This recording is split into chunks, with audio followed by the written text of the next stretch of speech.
Hey guys, welcome to another edition of Friday Nights on the Bayou. I'm your host, Grant Sasheray, joined here by, if not always, but most of the time, Jace Lejeune of Ground Football. Of course, I'm the owner of Ruger's Bush Media, as well as a reporter for Crescent City Sports, where I cover a lot of not only just high school football issues as well, but I love it. We both love high school football. Jace's dad's a former high school coach. I just have just like football, period, regardless of the level. And there's a lot of great high school football here in the state of Louisiana. And Jace, I know it's this weekend. There's not a whole lot of marquee matchups. Mhm, It's not like a whole lot of Ruston Neville's mhm. or a car versus or a car versus a let's say Rummel or something like stuff Sure, like that. sure. Right, right. There's a lot of good games, a whole lot of marquee matchups. But there's still a lot of games with some Mhm. implications, of course, Jason. I know maybe we might have a crazy week like last week where we have some upsets, but and really there's some that could happen this week. Yeah. But Jace, what do you like about? Can you recap what happened last week, but then also go into what's going on this week? Yeah, Grant, thanks for having me on again, man. It's been fun to do this every single week with you. So yeah, at this point of the year, you're talking about district championship, a lot of matchups on the line, basically. And these are the type of weeks, there's not like you have like one or two, maybe big headliners we're going to talk about today. I mean, one of them, Ruston Nash, is definitely going to be a big one to talk about in the state. But yeah, there's not a lot of huge matchups across the state when you look at it. But you got a lot of really good district matchups that we'll talk about today. And these are the type of weeks usually when there's not like a lot of big headliners. This is when the craziness can happen. So Mhm. it's these type of weeks that you might see a lot of upsets, a lot of stuff that you're not really expecting to see that could happen. And you just have to keep your eye out for it because these are the type of weeks with district matchups with teams that know each other really well. They A lot of things can happen because they do know each other really well, and that leaves up for chaos. But last week was another good week, and last week district championship we talked about Ruston, and ever since they were dominating Texas teams, they've looked pretty vulnerable. When playing in district play. I mean, not only did Neville beat them last week, but they survived a scare against Ouachita Parish the week before. So it's really come to show you how tough really the competition is down here in Louisiana, and that was something that really stood out to me.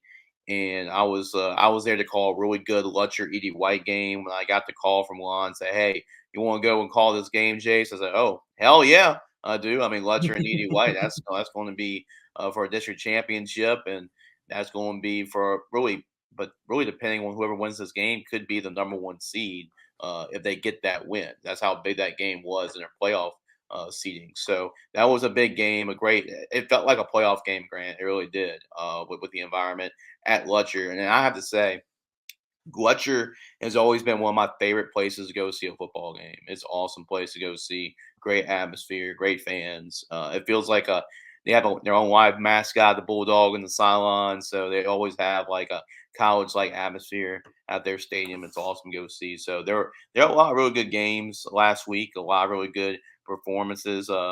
Record-setting performances. I mean, Kane the Beta setting the all-time passing yards record, being his coach while doing that. That was pretty cool to see. And a lot of coaches getting some milestone wins as well. We talked about it on my show, Grant, but Neil Weiner picks up 150. Dennis Dunn picked up 250. Sid Edwards picked up 200. So Mhm. Ronnie Guillen picked up 200. So it was great to see a lot of these coaches have done a lot for these high school athletes, these student athletes, get recognized a little bit for their milestone wins because they've done a lot for these high school athletes, not just wins on the field, but impacting young men's lives. So it was great to get for them to get some recognition because they don't want the recognition, but it's good to give them that, and that's what those milestone wins are for. But yeah, a really impressive week of high school football, Grant, and we're going to go into another one. And like I said, I mean, this is a pretty decent week, but boy, we're going to talk about weeks 9 and 10 soon, and weeks 9 and 10 are loaded across the board. So really excited how this regular season is going to finish, and that's just really everybody at this point, Grant, should be in playoff mode from this point on. From this point on, everybody should be in playoff mode. Yeah, definitely. And I just want to rephrase this.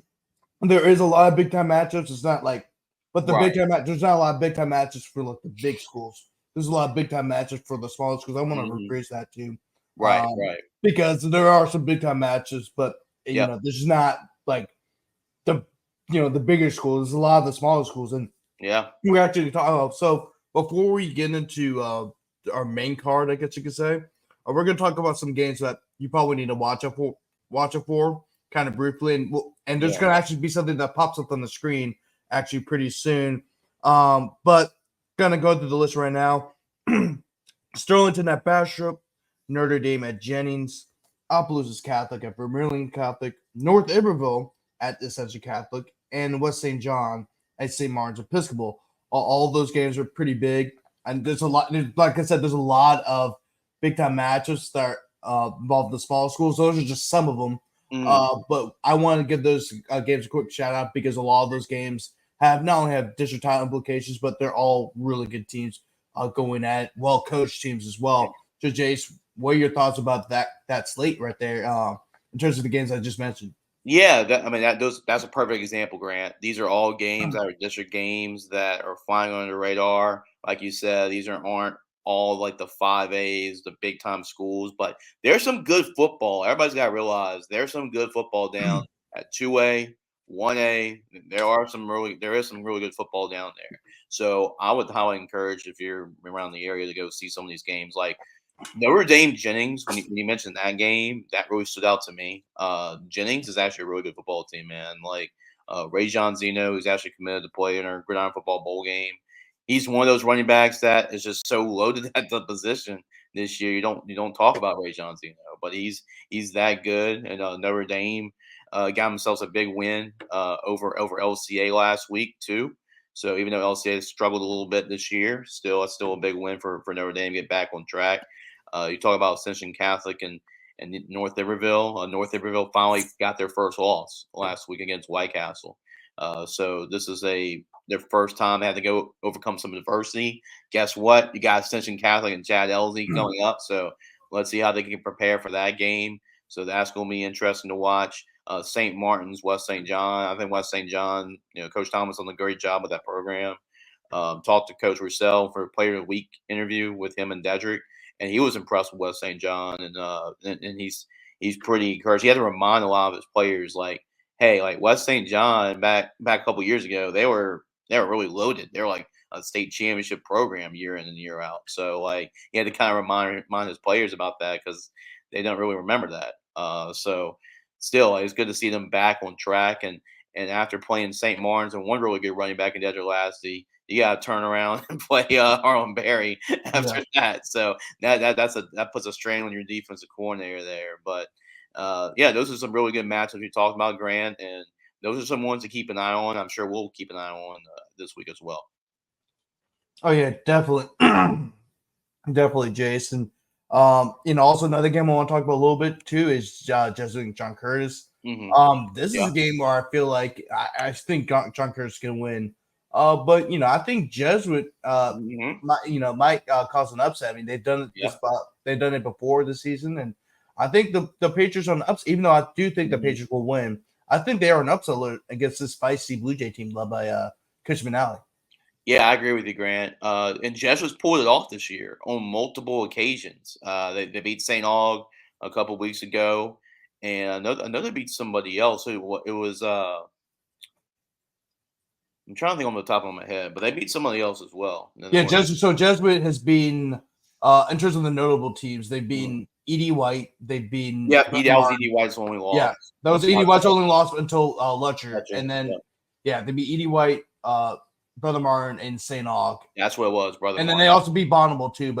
And they also had a tight game against Jesuit College Prep in Dallas, which is Yeah. usually a pretty good program up there in the Dallas area. So I mean they're a decent team. The issue is really with them, similar to Curtis, is just their offense, right? Yeah. They haven't been Yep. able to score enough points.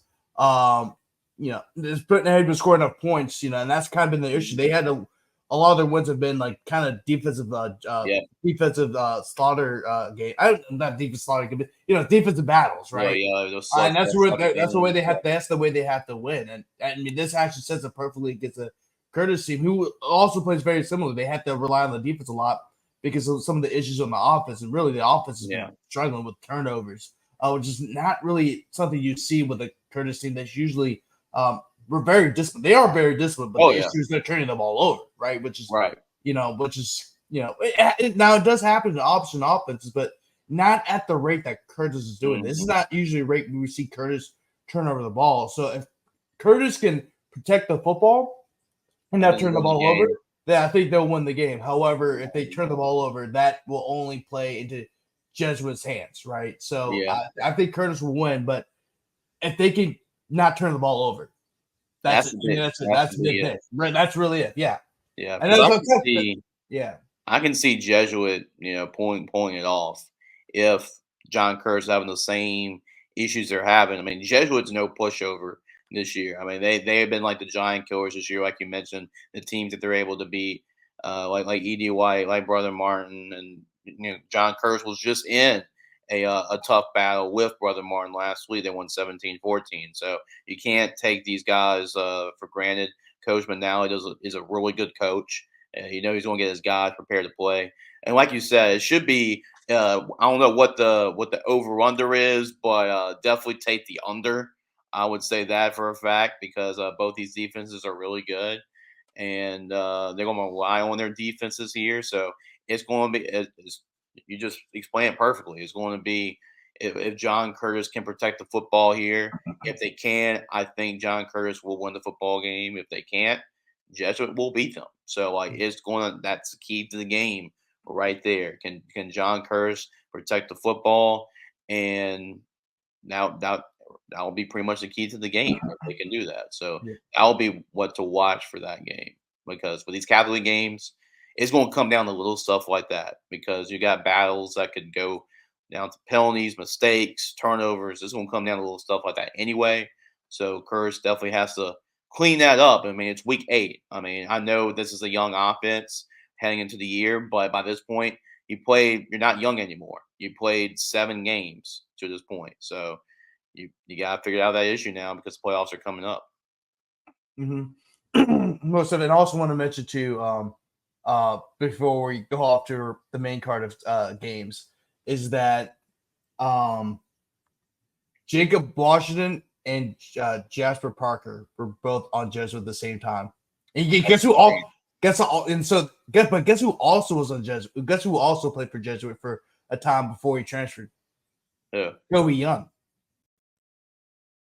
Oh, okay. I remember that. I mean, the thing is, I know. Well, Kobe's already graduated, but right. Imagine if Jasper and Jacob are on this Jesuit team, how much better they would be offensively. It's just that's about Jesuit too. Is it's not the problem with Jesuit. It's so much because it's such a rigorous academic school that some of these kids, actually might leave to go somewhere else where, it's not. I won't say it's challenging, like not because they're dumb or anything, but Jesuits has such high expectations that sometimes you're a student, you're like, man, like this is rough. Some people can. Some people can handle Jesuits, some people can. Sometimes that's what happens where you see some of these top athletes leave, and that doesn't mean they're dumb. They're not dumb kids. I mean, some of them are smart. A lot of them are smart kids. It's just like Jesuit is such a challenging school. They expect so much. It's basically like the Harvard, I guess you could say, of the Catholic League schools. Yeah, it's sure. Rigorous academic school. So that's why you see some of these kids kind of leave. Like also another example, Kyle Ricochet was at Jesuit before he transferred. I remember Kyle was to Rumble. Before Rumble. Yeah, so that just kind of shows you, to kind of the challenges of being at a school like Jesuit. It's hard to balance football and then also academics at the same time, especially with a school like Jesuit. But moving on, also Jacob Washington and Jasper Parker are both from the West Bank, so that makes sense why they would go back to Shaw. Jacob Washington is actually a Shaw legacy. His dad played for Kearney at Shaw, so also want to mention that too. But going to our main card of games, the main slate, and really these are 2 games that we're going to combine to one because they're both undefeated matchups. Yeah, and that is between Jeanerette and Covenant Christian and St. Edmund and Catholic-Pointe Coupee. Jeanerette They've been on a run the last Mhm. 2 years. I mean, last year, of course, they made the quarterfinals. This year, they are 7-0 to start the season. So the Tigers are playing some really good football. Of course, they do return a lot of guys from that quarterfinal team from last year. So it's not a shocker that they are playing as well as they are to start the season. However, they may fall under the radar because, like we said earlier, Jace, some of these Mhm. smaller schools do fly on the radar because they're 1A schools, and there may not be the brand schools like Carr or West Monroe or Ruston or Mhm. Catholic Baton Rouge. But they still should get some recognition for their success. And Clifford Paul has done a great job so far with the Stagger Yeah. team. And on the other side, they have to travel to Covenant Christian, which is in the River Parishes. I believe it's in Houma. It's either Mhm. Houma or Thibodeau. It's one of those areas. But um, Covenant Christian is undefeated. The Lions are 7-0. Jesse Turner has done such a great job with that program because going from underdogs to a team um, that is one of the top dogs in their area. I mean, last year they upset Delta Charter 35-6 in the first round before they ultimately lost against St. Martin's, and who's led by Harlan Berry. So Mhm. there's that. Mhm. But they're 7-0 now. They built off of the upset in the first round last year, and they built into something special, Jay. So, and then also the other game I want to mention too, St. Edmund Catholic-Pointe Coupee. St. Edmund's undefeated. They're firing all cylinders on offense. Kane Mhm. West is one of the top quarterbacks in the state. Of course, our good friend James Shiver, who's the head coach for the Blue Jays, he's done a fantastic job with this Blue Jays team. This is really the best Edmund team they've had in a while. Mhm. They've Yeah. always been good, but I mean 7-0, and they're basically in the driver's seat to win the district title. It really finished the season undefeated, too, Yeah. Jace. Yeah. And then also you have Catholic-Pointe Coupee, who's undefeated as well. Coach Caruth has done a great job with Mhm. this program as well. They're 7-0 as well. I mean, just two fantastic matchups. Um, between two undefeated teams. I want to mention this first because these are the only Yeah. two matches in the state that are like this between two undefeated teams. Yeah, yeah. These are really good games, and I will be at one of them on Thursday. So I will be at St. Edmund Catholic-Pointe Coupee on Thursday, and most likely for the district championship is that game for Catholic-Pointe Coupee and St. Edmund. And an interesting thing about this game, Grant, is in the past you would have thought St. Edmund and Catholic-Pointe Coupee to be just two run heavy teams, like just running the football and controlling the clock, that type of pace, right? But it's really the passing games this year, really for both teams, that's really put these teams over the edge. I mean, we talk about you. I mean, you talked about St. Edmunds quarterback Kane West was having himself a great season in his senior year. But Jude Morrison for Catholic-Pointe Coupee is a pretty good signal caller as well. So he can throw the football. He's got a pretty good wide receiver in Brooks Caps over there. He's a talented playmaker. They got some wide receivers really for both teams. Blake Moran for St. Edmund. He's a really good wide receiver. Seth Oquan for St. Edmund. So they got some receivers to throw the football to. And they can still run the football, no doubt about that. But they're adding the passing game element to it, which this game should be high scoring. I expect it to be high scoring, back and forth. It's going to be could come down to whoever has the football last. Is going to be that exciting 1A brand of football, and it's going to be a really good football game. I mean, it really is. These are two of the best in Division Four Select. So this is going to be a really good football game, and wouldn't shock me if we see this get matchup again in the playoffs down the road. Yeah. So it's one of those matchups we can definitely see, keep an eye out for. But this is a huge district championship implications on the line. It's going to be at Catholic-Pointe Coupee. It's going to be a great football game. I'm excited to cover that. So that'll be more coverage of that will be on growingfootballusa.com.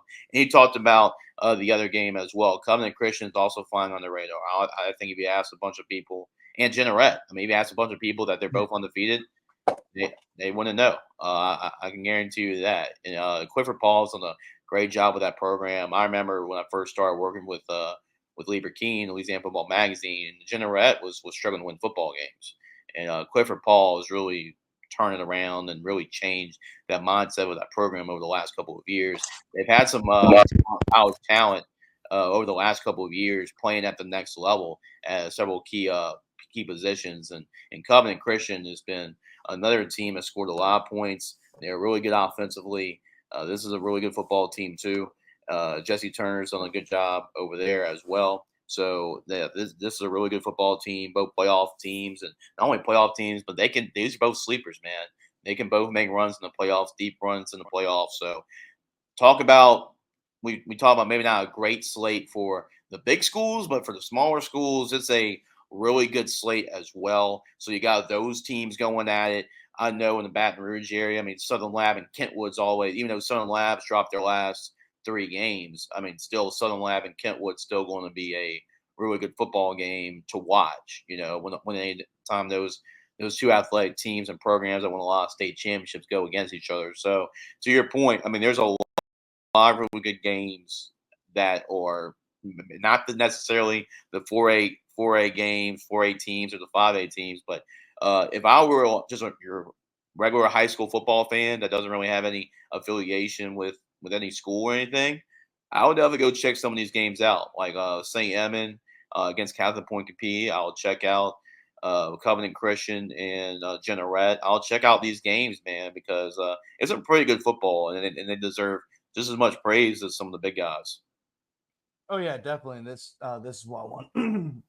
That's why I want to lean into this week because there's a lot of big time matchups happening with all the smaller schools in Louisiana, and so it's very important that we promote them as much as possible because you want to get familiar with some of these teams by the time the playoffs come because there's a lot of great football, especially Division IV Select. There's a lot of really good teams this year. It's probably the most stacked of all divisions. I mean, outside of Division I, non-select and select, of course, we always know those two brackets can be tough. But Division IV Select, now and do you add Kentwood's in the mix now? Yeah, and then just there's a lot of really good teams, a lot of really well coached teams with a lot of talent too. This is some talent in Division IV Select. I mean, of course, you got to mention Harlan Berry. I think that's the headliner who plays for St. Martin's, but there's some other great players as well. So that's why I want to lean into this. Talking to Coach Roussel, he told me that there's like Jace, there's legitimately 10 to 12 teams in that bracket that I would not be shocked to make a legitimate run at this thing. So he told me about 10 to 12 teams, and for Division IV Select, that's a really high number. So like this is really loaded, and this could be a year where just pick. I mean, like any of these teams can make a run at it. Oh, yeah, definitely, Jace. And the next matchup I want actually before we go to the next matchup, who do you have in both of these games? Ooh, okay. So I'm going to go. It's just there's something with St. Emma this year, and them being Opelousas Catholic, just some of the magic, and they've struggled against Opelousas Catholic beating them in the past and winning that type of game, and there's just something about this St. Emma team this year. As good as Catholic-Pointe Coupee is, that should be a really good football game. I'm going to go with the Blue Jays. There's something to them. I don't know what it is. I can't put my finger on it, but there's something to this team this year, and I'm going to go with the Blue Jays to win a district championship. So give me them in that one, and then for Jeanerette, Covenant Christian, I'm going to go with Jeanerette. Jeanerette's got some really good skill players, and they got a lot of them. I mean, for that level. They really do have a lot for the 1A level. So Covenant Christian has been they've been undefeated, but they've been vulnerable a couple of times. So I think this is one of their biggest challenges this year, and I like Jeanerette's athleticism. So it's going to be a really good football game too. Could go either way. Wouldn't be shocked if Covenant Christian pulls this one off too. But I'm going to go with Jeanerette to get the win. Yeah, and Jace, I think I'm gonna have to go. I'm gonna go the opposite for the last one. I'm gonna have to go with Covenant Christian. Mm-hmm. I like the fact that it's at home. It's a huge game for that program, especially when you have two undefeated teams going at it. And then I'm gonna pick the Lions just because how they played. You know, Owen Charles Clare is a really good quarterback. He has not turned the ball over. I believe going to last week, he only had one interception to compare with 15 touchdowns, and he's for over 1,100 yards so far. Jane Turner has been a great player for this Covenant Christian team as well. I mean, just they have a lot of good athletes for them. I mean, so does Jeanerette. Jeanerette has Jane Carter. My bad, Jane Carter. He's Coach Turner's nephew, by the way. That's why it's Jane Carter. He's a he caught 70 passes for 404 yards and 3 touchdowns going to last week. So there's a lot of great athletes, but Jeanerette has some athletes too. But I think just the fact that Covenant Christian's at home, I'm going to have to go with the Lions. But in the next matchup, I think you kind of already alluded to this earlier. Ruston and Alexandria. Ruston is coming off a huge loss to Neville. So you want to know it'd be very interesting to see what their mindset is like going into this game. I'm pretty sure they're back to being locked in, of course, after they kind of fooled around the last 2 weeks, I guess you could say, given how they played the first 6 weeks of the football season. Of course, they had this, their huge win over Acadiana to start the season. Then they went to St. Texas and dominated the St. Texas. Then they came home 2 weeks ago to Ouachita Parish, where it took a missed extra point for them to win the game. And then last week you lost against Neville, a team that, Neville's really good. Neville is rightfully so, probably the best public school outside of Carr, of course. But in terms of non-select, they're the best team. And then, but this week you go against Alexandria, and Alexandria's undefeated. You have to travel to Alexandria. I think that's about an hour drive from Alexandria to Ruston, because Alexandria, of course, is in central Louisiana.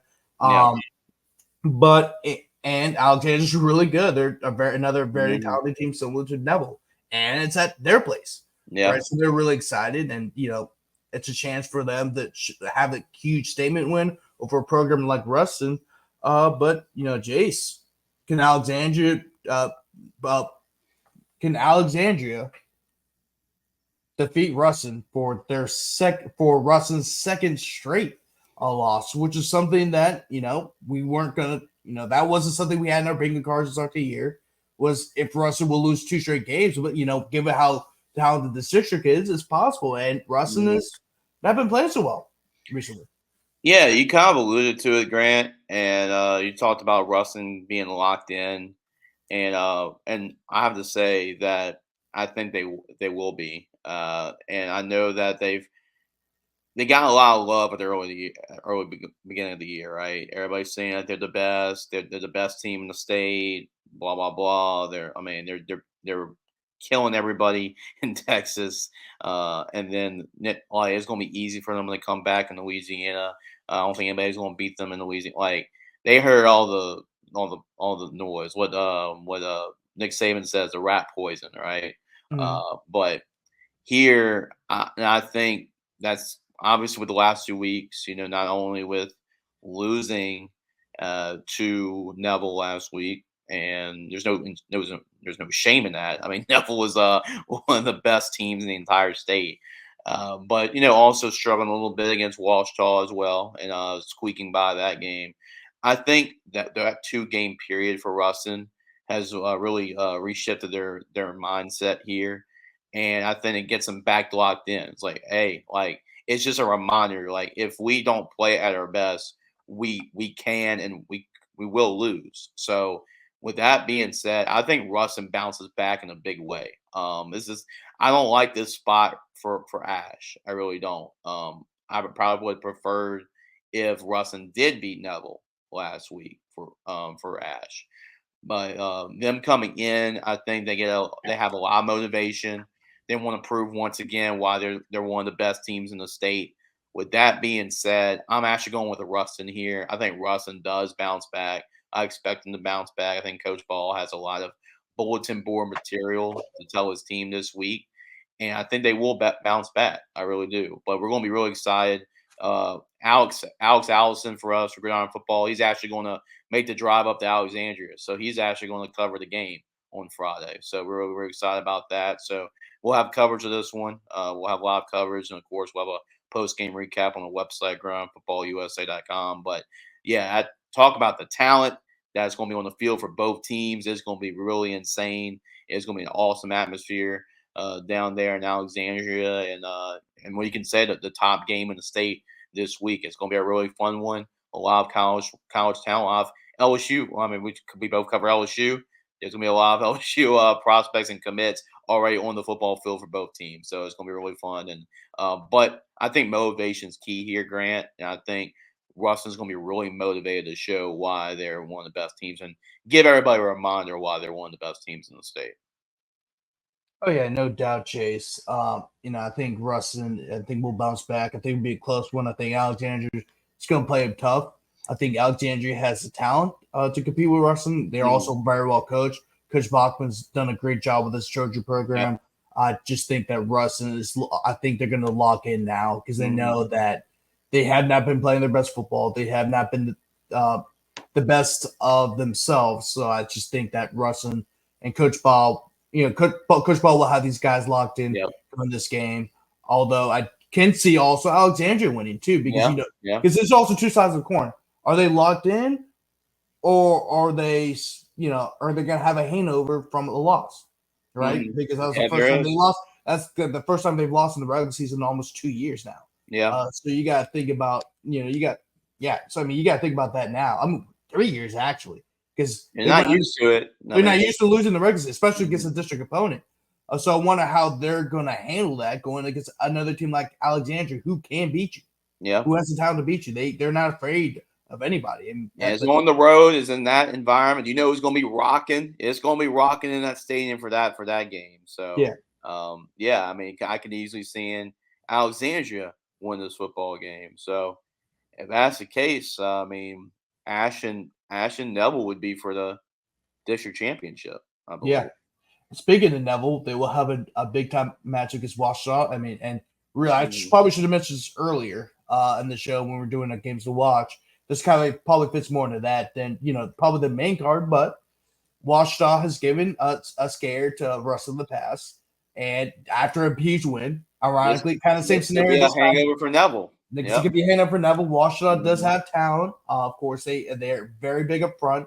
Dylan Berryman's one of the top defensive line prospects for the class of 2026, and he's a very good player. A lot of SEC offers, and he'll be going against a Neville team that's also very obviously they're undefeated. I said they're the best team right now in Division I non-select or 5A. It's either but your card Neville. It doesn't matter. I think there's not a wrong answer between both those teams given how they played. Yeah, but this could be a hangover game for Neville after a huge win over Ruston, especially that this is the first time they've beaten Ruston in a district matchup in 20 years. Because remember, Neville was 4A for a while. This is the first time they're 5A since I think like 1999 or 2000. It's been 20. It's been 25 years. So Jace, will Neville suffer a hangover type of game, especially against a Washington Parish team that can compete with anybody? Yeah, this is a tough spot for Neville because of that. For the opposite reason, like you're being, so high off a win, especially a win like that against Ruston there. And now, how do you handle the opposite, right? You were the hunters, when you were playing Ruston, right? Now you're the hunted. When Ouachita is going to be playing you, so now the target's on your back. So how does Neville handle that? That's going to be really the next step for this team. It's going to be really interesting to watch because Ouachita has shown that they can beat you. I mean, they were an extra point away from tying that football game against Ruston and making it really interesting in the end, sending overtime. And who knows? If you play your cards right, Ouachita could have won that game too against Ruston. So you can't overlook this Ouachita football team, and I'm sure they're telling their guys that you can't overlook this football team. The way that they've been playing, they can beat you any given Friday. This is a really tough district. We talk about the Catholic League being tough, but this Northeast Louisiana 5A district is just as tough. I mean, there's no pushovers in that league, so you have to be ready to play this football game. I think Neville will. I think just the momentum that they have. I think they're not going to let it get to their heads. I would think. I mean, they worked that hard to beat in a really close game against Ruston. I don't think they're going to let that just get thrown away the next week. So I'm going to go with Neville here, and until I see otherwise, it's kind of the same thing, right? I mean, I'll go again. I'll go for you until you prove me wrong. So that's kind of the situation here. So I'm going to go with the Neville Tigers and see if they can keep their mind focused here. They do. I think they'll handle business. If not, watch out because Ouachita can trip you and they can beat you. So I'm sure they realize that, and I'm gonna go with the Tigers because they know what they have coming up, and I know that their seniors make sure that's not going to happen because this is Neville's had some good years, good regular season years when they're number one, number two, but this is looking like their best team in quite a while since back in the days when they were in the 4A level playing in the car in the state championships under Mickey McCarty. So going back to those days, it looks like that Mike Collins is starting to get them back to that point. So yeah, give me Neville to win this football game, but they definitely need to watch out for Ouachita. Yeah, definitely, Jace, definitely. And I'm thinking Neville in this one, but I do think Washington will make this Right. interesting. The next two games I want to talk about. I'm going to combine these two games together because Hmm. they're both basically in the same area and they're both district title games. Really, Yeah. if you really think about it, Southside and Acadiana, Hmm. Cecilia and Opelousas. Chess Courage has done a great job after they lost their opening game to Notre Dame. Hmm. They've won 5 straight since then. They entered this game against the Acadiana team that's rolling right now. But Hmm. these are two state championship head coaches. Of course, Jess Yep. Curtis was the head coach at Manny for a really long time, won 3 state titles over there. Matt McCullough has won two championships as a head coach. And back to back. Back to back, right? Yeah. And then they made the state championships last year. Where they Hmm. ultimately lost against Catholic, and if you look at that game, there was nothing Acadiana could have done. They ran for over 400 yards and lost 55-38. Yeah. There's Yeah. nothing he could have done there. I don't think the 85 Bears were slowing down that Catholic no, offense no, that night. no, They weren't going to lose that night. I don't yeah, care who was on the other sideline. yeah. That's all you need to know. And I remember going to the press conference. You're like, wait, they ran for 409 yards. Yeah, yeah. What I missed? But that just Yep. shows you how good of a game the Acadiana had. Just weren't better than Catholic that night. That's kind of what Mhm. happened. Yep. And then Cecilia and Opelousas is a rematch of last year's state championship game where Opelousas was able to pull out the victory late for their first state title in the school's history, and also that was a rematch of the district game that happened last year where Opelousas did have the lead, but then Cecilia came back and won the game. Mhm. Yep. So I mean, Jace, I know Opelousas is struggling so far a little Mhm. bit. I believe they are 2-3 to start the year, if I remember correctly. And Yeah. then Cecilia, they're 5-2 right now. Their only losses were against I know one of them was St. Aug. I don't know what the other one is, but this is still a game that's kind of I'm flying under the radar a little bit. Yeah. Well, the Opelousas is 3-3, but this is still a game that is kind of flying under the radar a little bit. Mhm. Despite the two brand teams, but I just think it's because I think I think a lot of people thought Opelousas was going to be a lot better than they are Mhm. now, Yeah. but this is still a game that is still going to determine the district title. And not only that, this is a game that is very important for the power ratings. Yeah. Yeah. Yeah. I'll go with that game first. Um, so with that game, Cecilia's got revenge on their minds. Even though they won the district last year and they beat Opelousas in the regular season, the one that mattered most was in the Superdome. When these two teams met, and Cecilia had a shot to win the state championship, but Opelousas just wore them down with Deshaun Ford and that running game late in that one. That allowed them to win the state championship. I know there was a lot of off-season stuff going on with Opelousas, but it is great that they're able to keep their championship. I thought they earned it, and it was great that they get that championship trophy back. But still, so no matter what the ruling was, Cecilia knew that they lost the game, and they had a lot of motivation losing the Superdome. That's what matters the most. So they got a lot of revenge on their mind. And I also liked how, like you pointed out, Grant, I like how Cecilia is playing right now. They've shown that no matter who's on their center, whether it's Diesel Solari, whether it's Ellis Stewart, it doesn't matter. This offense can put a lot of points up on the scoreboard. And right now, if they can play that sort of way against Opelousas, as talented as Opelousas is, I think Cecilia comes in with a lot of motivation. I really do. So um, after last year, after losing the state championship game, I'm gonna go with Cecilia here to win this football game. I still think Opelousas is dangerous and will be dangerous in the playoffs. I don't think they just have that same type of edge. I guess it's because we were a state champion last year. I just haven't really seen it this year. But they're still going to be dangerous in the playoffs and can beat anybody in the playoffs. That's for sure. But I'm going to go with Cecilia here to win this game and most likely the district championship. There are a lot of seniors on the Cecilia football team too that were on last year's team. So it's personal to them. They know these guys, and I know there's a lot of trash talking heading into that game in the Superdome last year. So yeah, not both teams won't be exchanging Christmas cards anytime soon. I can tell you that. But this is going to be a really good football game. Two teams that know each other really well, and who knows? I mean, we could see this game once again in the Superdome. Wouldn't it totally shock me if that's the case? And then we'll also talk about Acadiana Southside.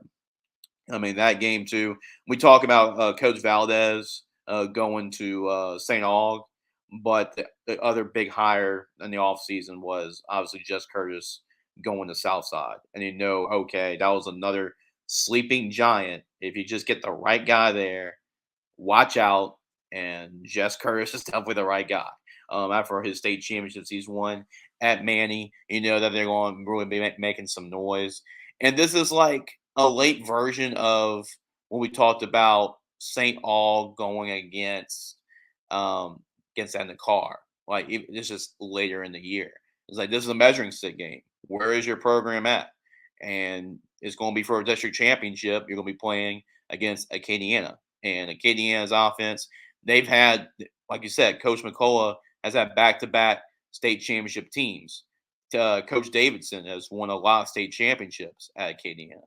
But I don't think Acadiana has ever had an offense like this one. Now they've run the veer offense, and they still run that. They still run the football. But what Canada Bev is doing, throwing the football this year with his brother Colin, with Russell Babineau, they can throw the football, and that gives them that extra element. It's like, oh, we got to defend not only the run, but we got to defend the pass too. So I don't think Southside's there yet. I mean, even though Southside's on a winning streak right now, their defense has played really great. They're running the football at a really good level right now as well. Derek Collins is a good player for them. Defensively, Ramon Singleton's a good running back for him too. So they got some players over there at Southside to make this a game. But Acadiana, man, they have been one of the most impressive teams to me all year long. Even in their loss, they lost by a touchdown on the road to Ruston. That was one of the most impressive losses this year. So Acadiana is my top 5 right now of best teams in Louisiana. So I'm gonna go with the Wrecking Rams here. They have a legitimate shot. They were in the state championship game last year, but they do have a legitimate shot of winning a state championship in Division I select this year. So give me the Wrecking Rams. I think Southside, they're going to be there, and they're having a really great year this year. And I think they'll win a couple playoff games this year. But I don't think they're at Acadiana's level just yet. And it's still year 1 for Jess Curtis. So I'm going to go with the Wrecking Rams to win the district championship. Yeah, same here, Jace. I really like what Acadian is doing. Not only just running the ball. I mean, of course, we always know they're going to run the ball effectively with a guy like Joni Godier, and just also the veer off that's just hard to stop. There's a reason why not only does it has Acadian and it kept running the veer for a very long time. Look at John Curtis. They've been running the veer offense since the beginning of the program's histories, and it's still very effective. So, but the passing game is what has really elevated this Ram team. I mean, you have a guy like Kane DeBetta who could throw for 300 yards, right? I mean, he's really exploded this year, but he's a very good quarterback. I mean, if he was in any other offense, I believe he would be getting a lot more love. It's just that people get distracted by the veer. It's like, oh, well, he must be just a running quarterback. When he can actually throw the ball down the field effectively. And then also his younger brother, Colin DeBetta, is one of the top receivers in his class for the class of 2027. Then Russell Babno is a UL commit. So, so you have two D1 receivers and a really good quarterback. That's what you get. And if you could throw the ball effectively, I mean, and especially in that offense, that the Veer offense, you don't know what they're going to do. So I think I'm just going to have to go with the Acadiana, although I do have a lot of love for that Southside program I've always had. It's even under Coach Bono, and it's not going to change anything when Coach Curtis joined. But Jess Curtis is going to do fantastic things for this Shark program. I do believe they will get to the Dome. It could be this year. They can make a run for the Dome this year. You don't never know, but I think they will eventually. This is a program I've been telling Jace. Well, Jace already knows this, but Jace, I keep telling you that it's going to happen. And sometime in the next 2-3 years, Southside will be in the Dome. I don't think it's going to be this year, but with Coach Curtis in charge, they're getting ready to take the next step of being one of the league programs in the state of Louisiana. But on the other game, I'm gonna have to agree with you, Jace. I'm gonna have to go with Cecilia as well. I think Cecilia is playing some really good football. It's going to be a matter of can they win the battle up front. Opelousas is a little bit bigger than Cecilia, but Cecilia has to make up with that with their elites because they have a lot of very talented elite players on the outside with a lot of speed. But if they can win the battle up front against Opelousas, they have a great chance of winning that game. That's what happened in the state championship last year. It became very clear that Opelousas' strength. And they're just, they're also they're just a lot bigger than Cecilia on the front. Yeah, that's why Cecilia has to run away with it because I'm not liking that because Opelousas can just bully them and win the football game. So if a guy like Deshaun Ford, who's one of the bigger players on the field already, he's a good 6'1", 6'2", 225 pounds. I mean, and he can run too. So, I think the game will be won up front. Although I do think Cecilia will win if they could just do enough up front. They can win. But moving on, Jace, to another big time game that we're going to talk about. And like I said, it's a theme in the show that we're going to talk a lot about the smaller schools because that's where a lot of the big games are. And that's Jena and Bunkie. Jena is 5-2. They've had two really tough losses so far this season. One of them was to St. Fred's in the very last seconds of the game. They will be traveling to Bunkie, who is off to a 7-0 start. Some great talent on that Bunkie team. The Panthers have done Panthers are one of the best teams in the state of Louisiana. And 3A, this is a really good program. Jay 7-0. They, and I think they could go far. Last year I know they lost in the quarterfinals to Episcopal, who you call games for. But I think they can make a run even for a state championship, despite the fact that they're Division III select, which is Jace, as we both know, is very tough. But Jace, who do you like in this game? Yeah, I mean, and you look at like the programs and like year after year, you have said, I mean, Jena's the more consistent program, right? Year in, year out, you're talking about making runs. Like, Jena's the more consistent program. But this year, Bunkie's the better team, and like Bunkie, they had one of their best teams ever last year, and they won 9 games last year, and they hosted a playoff game against Episcopal. But I think this year they're even better because all those guys come back from last year, and like me and a lot of those guys at media days for us at Ground Football, they are motivated. They want to go undefeated. They lost to Jena last year, and they want to get revenge. I believe that was their only regular season loss last year was to Jena. So for the district championship. So with this game, I like these seniors. I mean, these senior class, J.D. Smith's an offensive lineman. He's committed to our bowl game. I mean, we know Kyle Johnson, the Houston commit. He's one of the best players in the state. He's committed to our bowl game. Dylan Compton at quarterback. He's put up a lot of gaudy numbers over his career. So, I mean, this is a senior heavy football team. Like, this is their shot, man. This is their shot to win the district championship, make a run at the Superdome. They can, by the way. They can make a run at it. So this is their best shot. Coach Hillman's done a great job with that football program, and they're really motivated to win this game because that has been a high goal for them. Was they had this game circled on their calendar. So I want to go with Bunkie here. I think this is the team to do it. and they're going to beat Jena. Even though Jena slipped 2 times, that's still 2 tough teams they lost Yep. to. So Jena is still really, really, really good. But I think here they're just really motivated to win this football game. The seniors, I mean, they've been lifting weights and preparing for this all season long. So I'm gonna go with Bunkie here. I think Bunkie will be motivated to win that football game. Yeah, same here, Jason. Just want to correct you a quick second. Jena was undefeated. They won 10 games last year. Matter of fact, they were undefeated. Go to the semifinals where they ultimately lost to the eventual state champions, Yeah. Parish. So that Yep. was and so that was the dream season last year. They nearly got there, but just fell just short. But anyway, Bunkie, I think their Bunkie was 9-1 last year. I think they were 9-1 last year, and they ended up Yeah, I losing. think that was their loss. Yeah, the only loss was to Jena. Yeah, Right?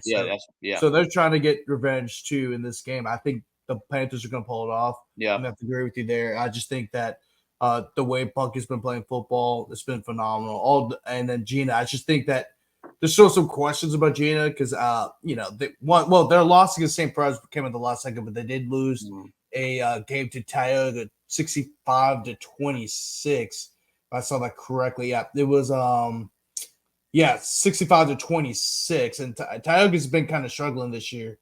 I know that's a 4A school versus a 3A school, but given how Tioga's been playing, they really have been that great this year, and they've lost against an okay Tioga team 65-26. So there's still some questions about the Jena team, and that's why I'm liking Bunkie this one because I don't have a whole lot of questions about Bunkie. Yeah. Compared to a team like Jena, even though I do think highly of this Jena Giant football team. But moving forward, Jace, and another big time matchup between two small schools, we're gonna have to talk about Pine and Jules Sumner. Jules Sumner, that's a school that we're both on. We both know the talent that they have on their team. They not only do they have size at every single position, but they're also extremely athletic and they run that wing tee to perfection. Pine, same thing. Pine runs a wing tee offense two wing tee teams as well. Pine, of course, is one of the top offensive linemen in the country with Jackson Jones. And they still have some solid skill players on the outside as well. With their running backs and of course the receivers. Even though they're running wing tee, you can't overlook the passing game because you don't know when an option offense is going to pop one. But Jace, who you like in this big time matchup that could ultimately determine the district title? Yeah, this is gonna be a really good football game, and I tell you what, both teams are going to be a little sore after this one because they like to rough each other up, and this is gonna be a physical football physical football game, I would say. And you mentioned, and Jackson, I believe he's committed to TCU, correct? Yes. Yeah, so you got the TCU committed over at Pine, so he's going to be tough. They're going to be running towards his side. I mean, a whole lot throughout that football game. And but I've seen Jules Sumner in person with you. You were there as well, and I was really impressed with Jules Sumner. Coach Curry does a great job over there. He does, and they got a lot of options. Their linebacking core, I was really impressed with their linebacking core. And they play running back too. So they have like 4 or 5 different options at running back. They're really athletic. They got some size at running back too. They're lows to bring down. They got different options. I think when we were there in that Franklinton game, they had like 4 different guys scored touchdowns that night against Franklinton. So they got a lot of different options offensively. This is a tough football team. They're tough on defense as well. I like this Jules Sumner team. And I'm gonna go with the Cowboys here. I mean, and Pine, you don't know what they're going to be like after losing to Amy too, 33-14. You don't know what the morale of their team's going to be after that loss last week. So I like Jules Sumner here. I think they got something to prove, and they want to prove that they're going to be right up there to make a deep playoff run this year.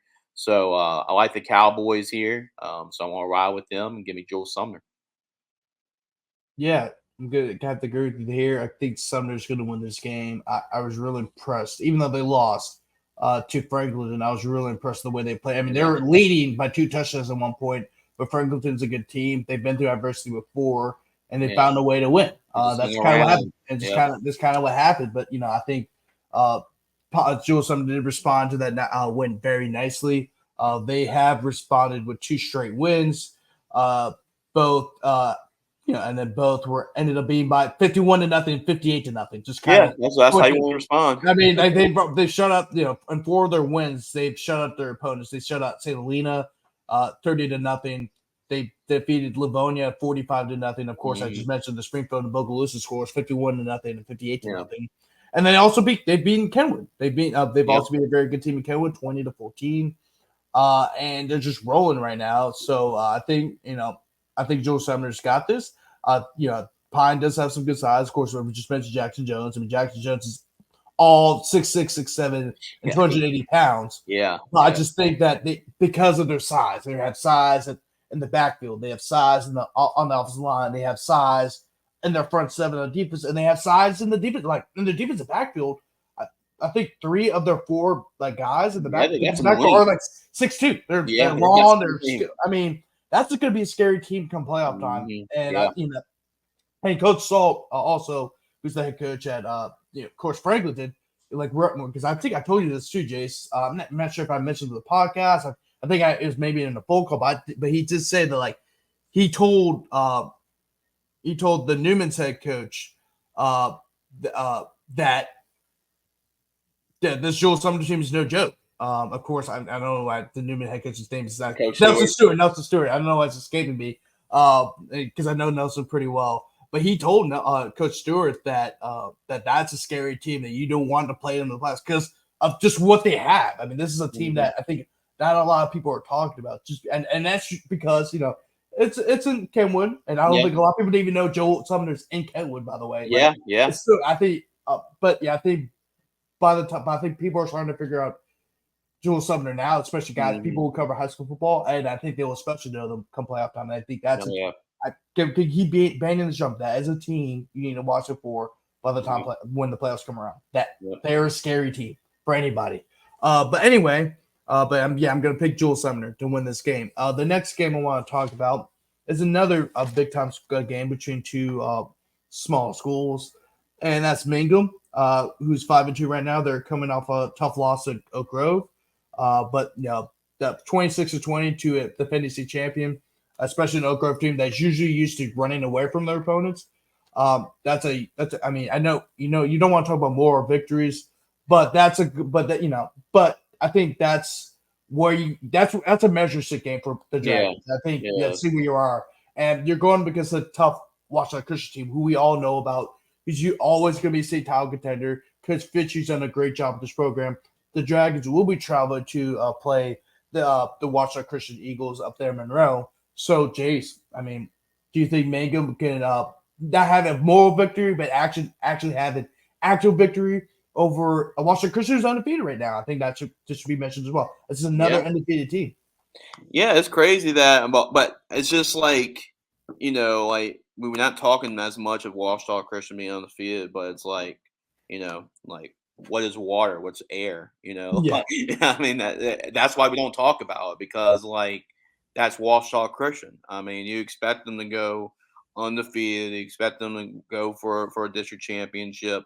You expect them to have runs like that, right? But I would say this though. This is I'm sure Coach Fitzhugh is loving the spot for this football game because this is going to be probably the toughest challenge all season long for this Eagles football team going against Mangham. They haven't really been challenged too much this year, so this is an opportunity to play against this Mangham football team, and this is going to be a really good measuring stick for Ouachita Christian because they haven't played a lot of big time teams. And Mangham, they're a little bit more battle tested, right? They're coming off of a narrow loss against Oak Grove and playing them, and that's a tough 2-game stretch.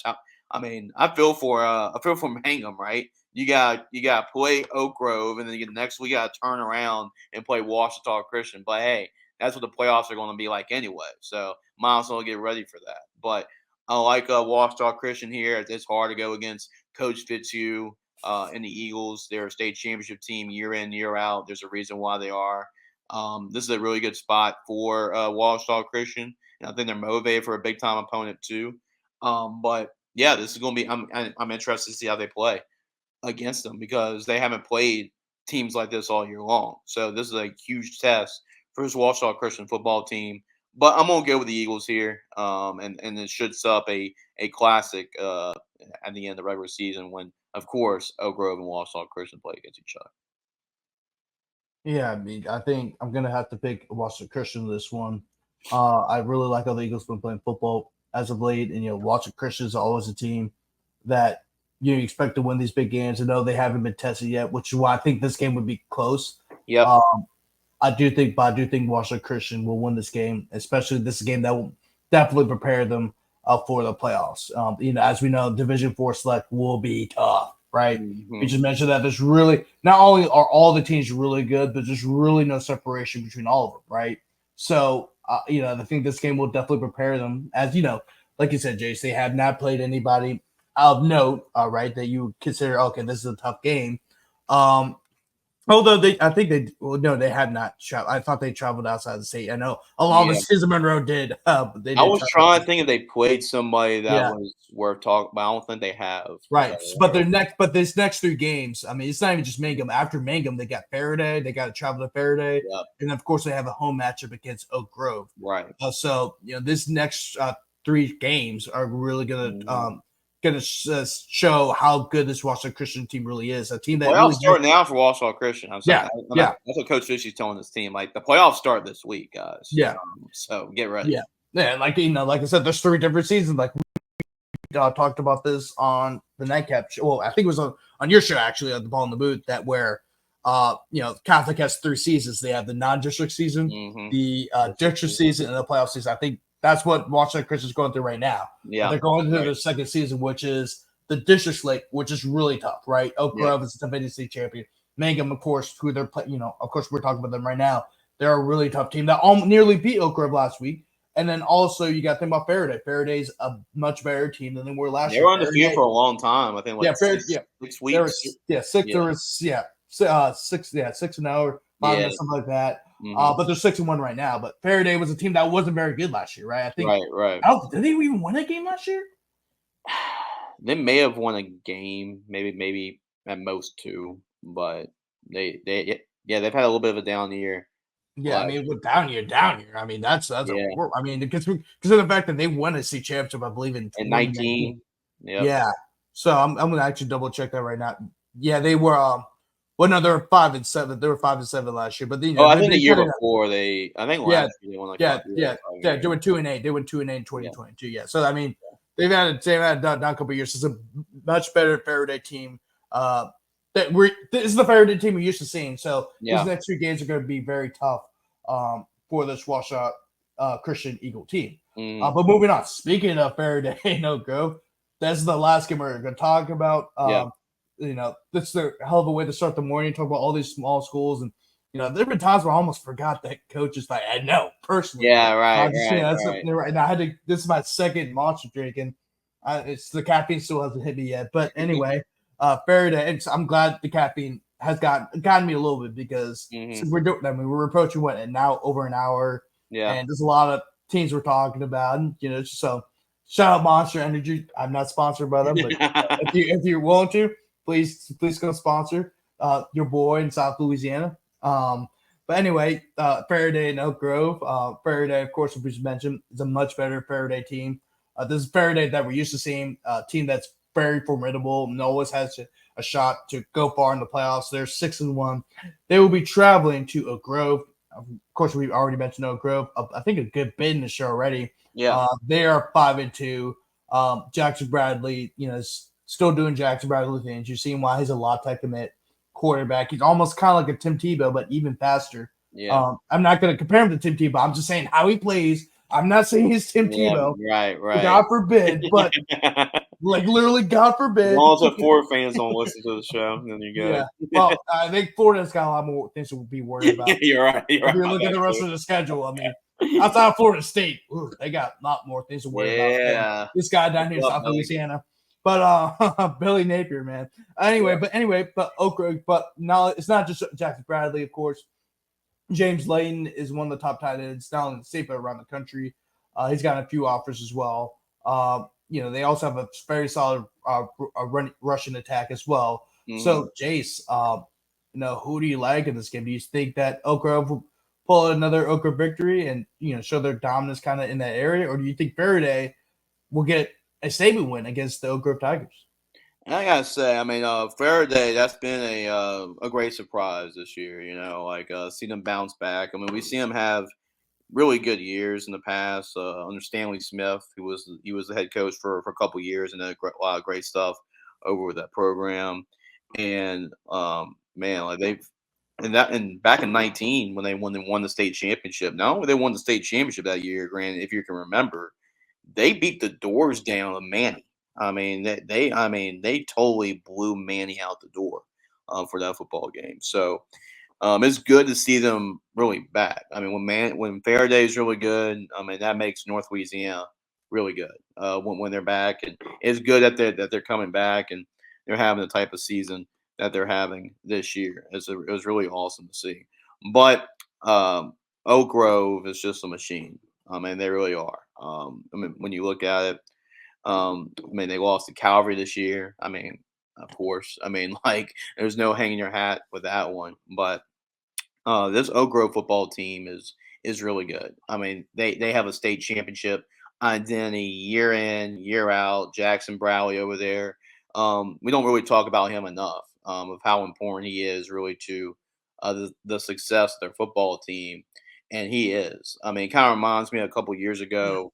I'm trying to see if you remember him, but when Hunter Herring was a quarterback for Ouachita Christian.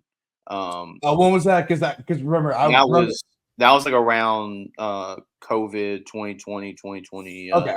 Yeah. Okay. 2019. I was making sure that wasn't pre 2017 because remember I moved back to Louisiana in 2017. So if you mention somebody in like the mid 2010s, I had no idea who that person is unless you're like a big time recruit, right? Right. But he's at UOM, but he kind of reminds me. Okay, okay, Honey Herring, yeah. Mm-hmm, I just remember, because you said UOM. Okay, yeah, like now I remember. Right. Yeah.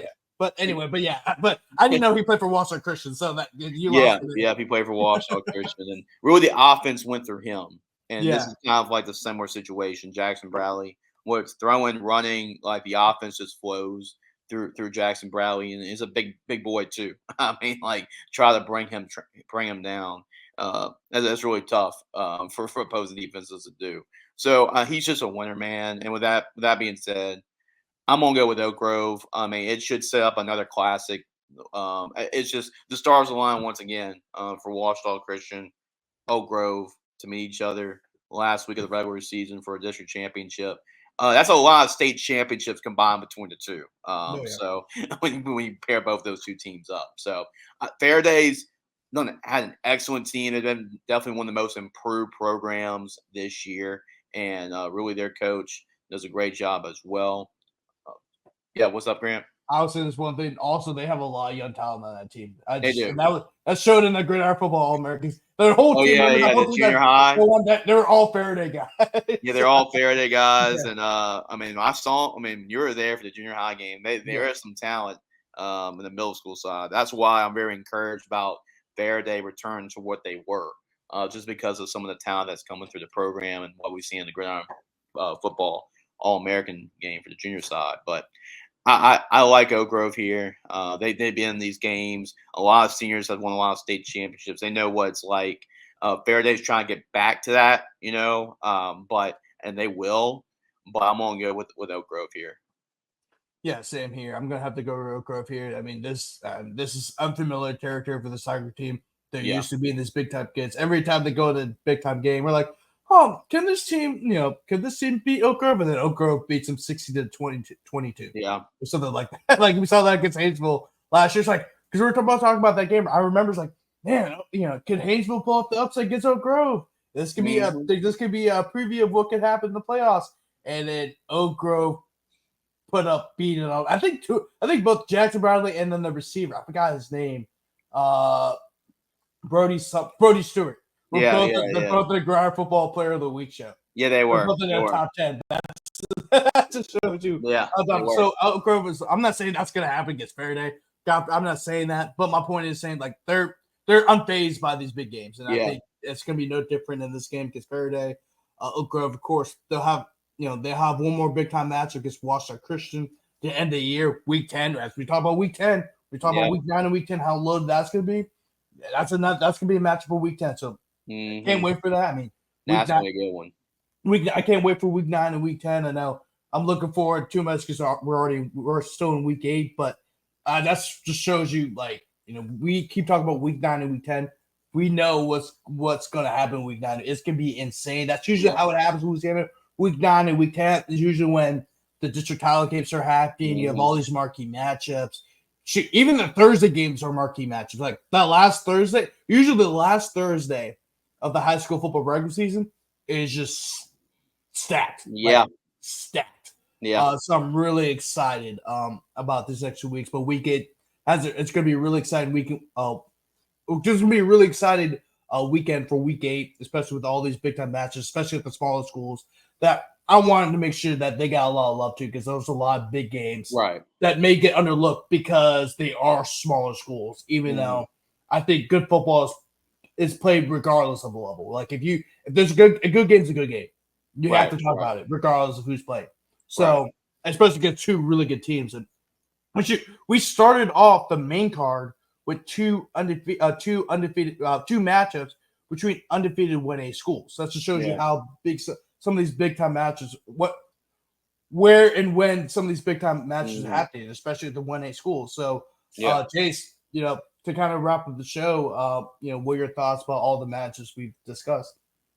Yeah, I mean, it's great that we're giving a lot of love to the small schools, Grant. I know I appreciate you giving them shout outs because they do deserve the credit. I mean, they put just as much effort, much focus in it, and they play more too. I mean, usually 4A, 5A, you get depth there, you get guys rotating in, but like these guys, man, they're playing the whole game. I mean, both sides of football, special teams too. They're on there the entire game. So, yeah, you gotta get credit to these guys, and there's good football down there. Like we said, like some of the deepest playoff brackets and most competitive playoff brackets are going to be talking about when the playoffs come up, or the smaller divisions. So it's good to give them some love and give them some exposure because they pretty much got the headlines. Besides, if you think about it, maybe besides what two games, whether it's like Ash and Ruston and like maybe Acadiana, Southside. Besides those, I mean, it's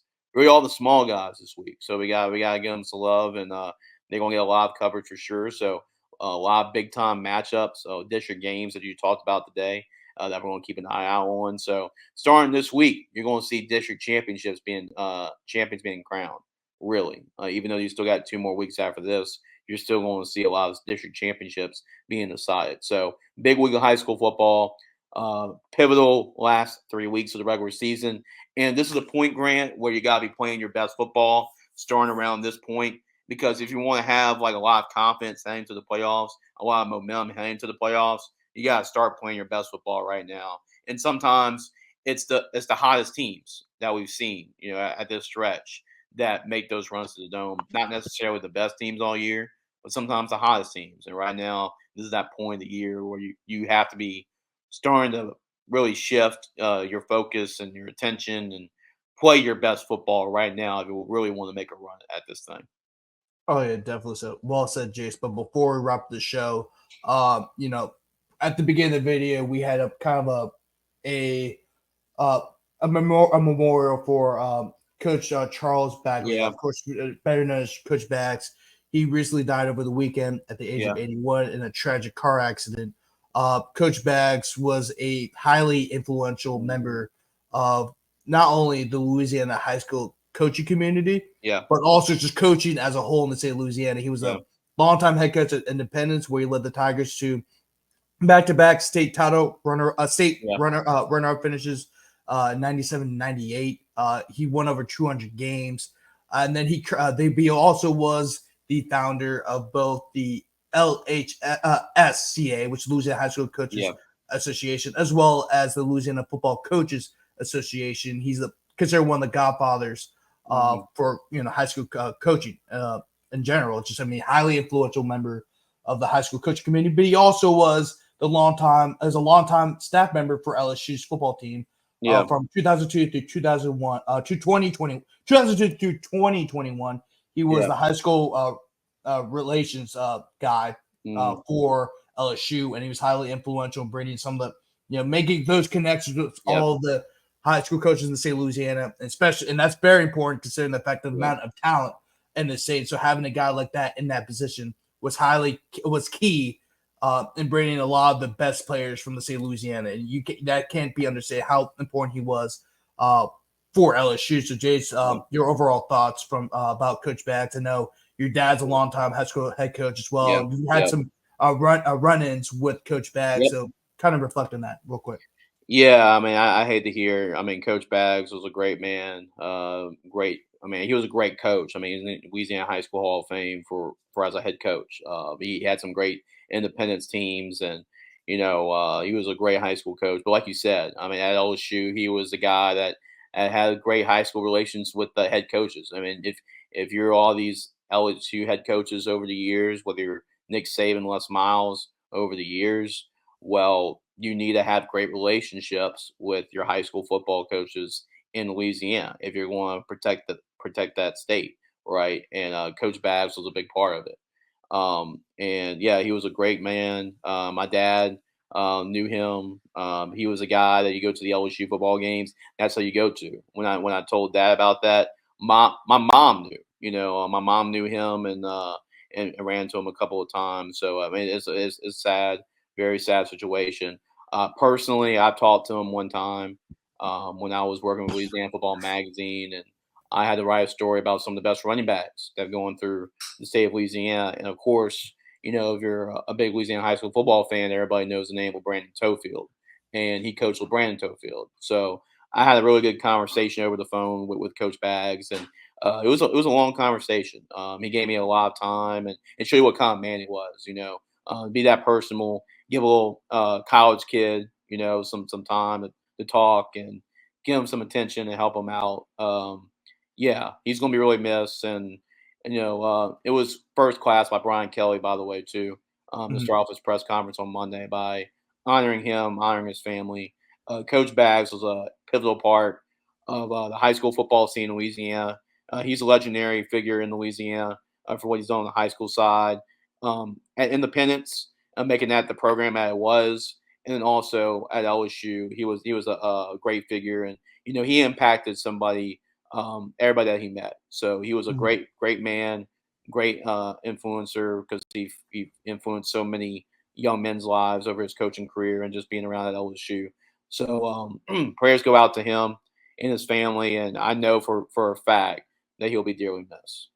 Oh yeah, definitely. And I just want to make a correction. He was the founder of the LFCA. Just that I mentioned he was the founder of the LHCA, which is Louisiana High School Coach Association, but he was just the founder of the Louisiana Football Coaches Association. But that just shows you his impact, just not only at the high school level, just being an influential member of the high school football community, but also being a large part of LSU's success in football. Yeah, he's been from the 2000s. I mean, LSU. I know people got to remember. I'm not saying he was like the main part. Obviously, that was Saban, and then obviously with Les Miles. But Saban knew how much Coach Bags meant to the Louisiana high school coaching community, and to keep a lot of the best players in the state of Louisiana, which a lot of them left for a very long time, and that was a huge part for why LSU never really wasn't really an elite program until Saban got there. It's because they had a hard time trying to keep those guys in state, and he was kind of the guy who was the liaison between the high school coaches in Louisiana and to LSU. So I mean, that was a huge. That's a very underrated part of LSU's success at the beginning of the 2000s. But anyway, we had to mention that because he was a large figure in the community that we covered. So Jace. Once again, this is Grant Sasherick, owner of Ruger Sports Media, and also reporter for Crescent City Sports. Joined here most of the time, not always, unless he gets attacked by a bear or something. Jason Lejeune of Fair Football, or that bear is Andy Bryson, by the way.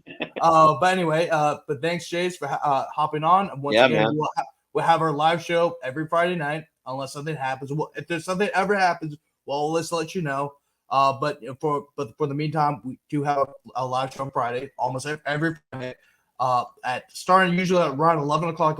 Never mean just get back, because obviously, so we don't know. You never know how late these games will go on just because overtime. There's a lot of stuff that could happen. Overtime, Yeah. slow games. Like you have 3 Yeah. 4-hour games. You never Yeah. know.